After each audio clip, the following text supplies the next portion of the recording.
नमस्कार दोस्तों, हमारे YouTube channel Sainwal classes for Uttarakhand में आप सभी का स्वागत है। दोस्तों, इस वीडियो लेक्चर में आज हम बात करेंगे उत्तराखंड की जो परीक्षा वाणी सीरीज है, जिसमें हम इसका अध्याय 3 उत्तराखंड एक ऐतिहासिक अध्ययन के बारे में पढ़ रहे थे। तो आज हम जानेंगे इस स्थायी राजधानी गैरसैंण में बनाने का प्रयास, क्योंकि हम सभी जानते हैं कि जो ये देहरादून है वह क्या है, उत्तराखंड की अस्थायी राजधानी है। तो स्थायी राजधानी की मांग राज्य बनने से पहले ही प्रारंभ हो गई थी। राजधानी को गैरसैंण में बनाने की मांग पहले प्रारंभ हो गई थी। तो इससे रिलेटेड जो भी इम्पोर्टेंट फैक्ट हैं परीक्षा वाणी में, तो इस वीडियो लेक्चर में हम उनको कवर करेंगे। तो शुरू करते हैं। सबसे पहले गैरसैंण की स्थिति के बारे में बात करते हैं। जो गैरसैंण की स्थिति है वह है चांदपुर परगने की लोहबा पट्टी में, यानी चांदपुर परगने की लोहबा पट्टी में, और यह चमोली की एक तहसील व विकास खंड भी है। यह चमोली में स्थित है। चांदपुर परगने की लोहबा पट्टी का यह क्षेत्र है और चमोली की यह एक तहसील और विकास खंड भी है। यह दूधातोली व ब्यास पर्वतों से घिरा हुआ है। यह दूधातोली व ब्यास पर्वतों की श्रृंखला से घिरा हुआ एक स्थल है और लगभग यह राज्य के केंद्र में स्थित है। तो जैसे हम देहरादून की बात करें, अस्थायी राजधानी जो हमारी देहरादून है, तो यहाँ पर हम देखते हैं कि देहरादून जिला क्या है, राज्य के पश्चिम में स्थित है। लेकिन जो गैरसैंण है, इसकी स्थिति की बात करें तो यह लगभग राज्य के केंद्र में स्थित है। यहाँ से चाहे पिथौरागढ़ हो या देहरादून हो या पौड़ी हो या उधम सिंह नगर हो, तो लगभग ये केंद्र में स्थित है। इन सब से लगभग समान दूरी से बसा हुआ है गैरसैंण। जो यह घाटी है, यह 60 से 70 वर्ग किलोमीटर में फैली एक समतल घाटी है और समुद्र तल से इसकी ऊंचाई 5360 मीटर है। आटागाड़, पश्चिमी एवं पूर्वी नयार, पश्चिमी रामगंगा, विनू आदि नदियों का उद्गम स्थल भी यही दूधातोली श्रृंखला के आसपास व गैरसैंण के आसपास का क्षेत्र है। यहाँ पर प्राकृतिक जल संसाधन भरपूर मात्रा में है, यानी प्राकृतिक जल संसाधन के काफ़ी स्रोत हैं। यहाँ पर चारों तरफ गेवाड़, चांदपुर गढ़ी, बधान, ग्वालदम गढ़ी और आदि गढ़ियाँ यहाँ पर स्थित थी। क्योंकि कहा जाता है कि गढ़वाल उस समय क्या था, पहले प्राचीन काल में 52 गढ़ों का देश था, या 52 प्रसिद्ध गढ़ यहाँ पर थे। तो उसमें से काफ़ी गढ़ चमोली में स्थित थे। गेवाड़गढ़, चांदपुर गढ़ी, बदान गढ़ी आदि गढ़ियाँ यहाँ पर स्थित थी। और ख़ासकर यहाँ पर जो चांदपुर गढ़ है वह यहीं इसके पास से स्थित है, जहाँ पर पंवारों की सर्वप्रथम राजधानी भी थी और जहाँ परमार या पंवार वंश का उदय भी हुआ। अब गैरसैंण को राजधानी बनाने का जो प्रयास किया, इसमें देखते हैं कि क्या क्या प्रयास किए गए। चंद्रनगर नामकरण, जो यानी गैरसैंण का नाम, जो राजधानी क्षेत्र का नाम चंद्रनगर नामकरण किसने किया, तो चंद्र सिंह गढ़वाली के नाम पर 24-25 जुलाई 1992 को 24-25 जुलाई 1992 को उत्तराखंड क्रांति दल के 14वें अधिवेशन में बडोनी व एरी द्वारा इसका नामकरण क्या किया गया, चंद्रनगर नामकरण किया गया इसका, यानी राजधानी क्षेत्र का चंद्रनगर नामकरण किया गया और गैरसैंण को राजधानी घोषित किया गया। इसके बाद कौशिक समिति 1993 में यूपी सरकार द्वारा राज्य की संरचना व राजधानी चयन हेतु एक कमेटी बनाई गई या समिति बनाई गई, कैबिनेट समिति थी। और मई 1994 में इसने रिपोर्ट सरकार को सौंपी। मई 1994 में यह रिपोर्ट सरकार को सौंपती है और राजधानी के लिए क्या कहती है कि गैरसैंण क्या है, उपयुक्त है। यानी राजधानी के लिए जो समिति की सिफारिश थी वह गैरसैंण थी और इसमें 68% लोगों ने गैरसैंण के लिए राजधानी हेतु उपयुक्त बताया था, या 68% लोग गैरसैंण राजधानी के लिए सहमत थे। 1998 में गढ़वाल यूनिवर्सिटी द्वारा कराए गए सर्वे में 80% जनता की राय क्या थी कि गैरसैंण को ही राजधानी बनाया जाए, क्योंकि पहाड़ी राज्य की मांग थी। तो पहाड़ की राजधानी पहाड़ में ही होनी चाहिए, न कि मैदान में। तो इसलिए यहाँ पर जो ज़्यादा जनता थी वह अभी भी चाहती है कि जो राजधानी है वह गैरसैंण में ट्रांसफ़र की जाए।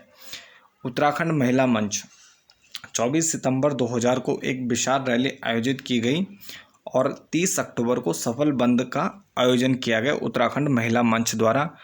यह जो आंदोलन था वह राजधानी को गैरसैंण में बनाने के लिए था। उत्तराखंड संयुक्त संघर्ष समिति द्वारा खबरदार रैली निकाली गई थी देहरादून में, और इसका जो मेन उद्देश्य था वह था कि राजधानी को गैरसैंण शिफ्ट किया जाए या गैरसैंण में बनाया जाए।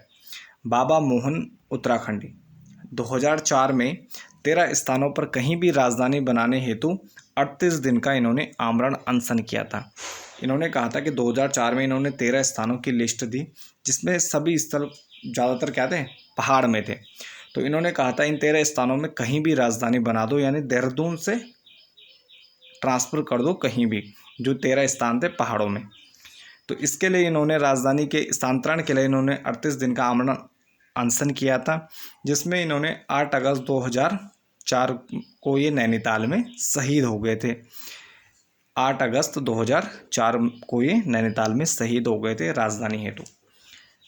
बीजेपी के पूर्व मुख्यमंत्री भगत सिंह कोश्यारी द्वारा उत्तरांचल प्रदेश नामक पुस्तक लिखे गए, जिसमें उन्होंने राजधानी को हेतु गैरसैंण को उपयुक्त बताया है।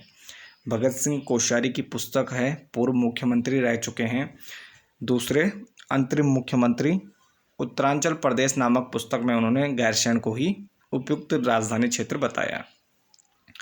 अंतरिम बीजेपी सरकार द्वारा, यानी जब बीजेपी सरकार बनी अंतरिम, तो स्थानीय राजधानी चयन आयोग का गठन किया गया और कुछ समय बाद फिर इसे भंग कर दिया गया। तो जब राजधानी चयन आयोग का गठन किया गया तो 11 जनवरी 2001 को बीजेपी सरकार बनने के बाद जब उत्तराखंड बना, उसके बाद अंतरिम बीजेपी सरकार बनी, तो 11 जनवरी 2001 को राजधानी चयन हेतु एक आयोग गठित किया गया। फिर कांग्रेस, जब दोबारा कांग्रेस गवर्नमेंट आते हैं 2002 में, तो उनके द्वारा इसे फिर पुनर्जीवित किया गया 28 नवंबर 2002 को, और 1 फरवरी 2003 से इसके अध्यक्ष बने जस्टिस वीरेंद्र दीक्षित। 1 फरवरी 2003 से इसके अध्यक्ष बनाए गए जस्टिस वीरेंद्र दीक्षित, और जिन्होंने 12 अगस्त 2000 को अपनी रिपोर्ट सौंपी। इस आयोग ने 12 अगस्त 2008 को अपनी रिपोर्ट सौंपी। उस समय यहाँ पर बीजेपी की सरकार थी, खंडूरी जी मुख्यमंत्री थे। उस टाइम में इन्होंने अपनी रिपोर्ट सौंपी, और इस रिपोर्ट में उन्होंने क्या कहा कि गैरसैंण अनुपयुक्त है राजधानी के लिए, और जो राजधानी है वह देहरादून में ही स्थायी बनाई जाए। यानी देहरादून को इन्होंने उपयुक्त बताया और गैरसैंण को अनुपयुक्त बताया, और इनका जो कार्यकाल है वह 11 बार बढ़ाया गया। यानी इस आयोग का कार्यकाल 11 बार बढ़ाया गया है। दीक्षित आयोग की रिपोर्ट के बाद, यानी इस आयोग की रिपोर्ट के बाद लोगों का धरना प्रदर्शन जारी है। जब यह रिपोर्ट आई कि राजधानी क्या है, गैरसैंण अनुपयुक्त है और देहरादून ही सही है, तो इसके बाद भी लोगों ने धरना प्रदर्शन जारी रखा। इस क्रम में मुख्यमंत्री विजय बहुगुणा द्वारा मंत्रिपरिषद की बैठक का आयोजन 3 नवंबर 2012 को गैरसैंण में किया गया। सर्वप्रथम 3 नवंबर 2012 को मंत्रिपरिषद की बैठक आयोजित की गई गैरसैंण में, और इसी बैठक में, कैबिनेट बैठक में, विधानसभा भवन बनाने का निर्णय लिया गया कि यहाँ पर गैरसैंण में विधानसभा भवन बनाया जाएगा। उसके बाद मुख्यमंत्री बहुगुणा द्वारा भराड़ीसैंण में विधानसभा का औपचारिक शिलान्यास किया गया 14 जनवरी 2013 को।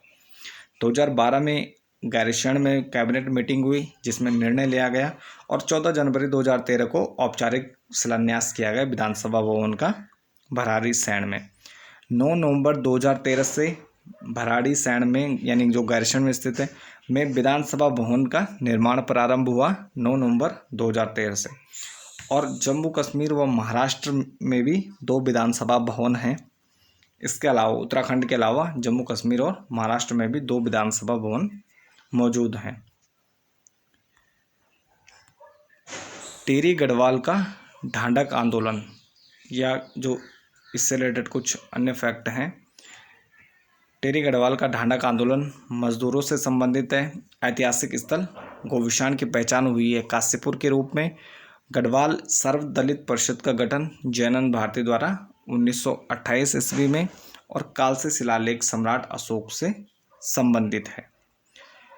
तो इस प्रकार जो राजधानी का क्रम है, यानी देहरादून को अस्थायी राजधानी और गैरसैंण को फिलहाल क्या है, ग्रीष्मकालीन राजधानी बनाया गया है। अभी भी जो देहरादून है वह क्या है, एक अस्थायी राजधानी है। तो भविष्य में ये तो वक्त ही बताएगा कि यहाँ से राजधानी कब ट्रांसफ़र होती है गैरीसैंण। बाकी ये हमारा जो अध्याय 3 है परीक्षा वाणी का, ये यहीं पर समाप्त होता है। इसके बाद फिर हमारा नेक्स्ट चैप्टर शुरू होगा। तो इसके साथ ही ये वीडियो लेक्चर भी समाप्त होता है। बने रहिए चैनल के साथ। धन्यवाद।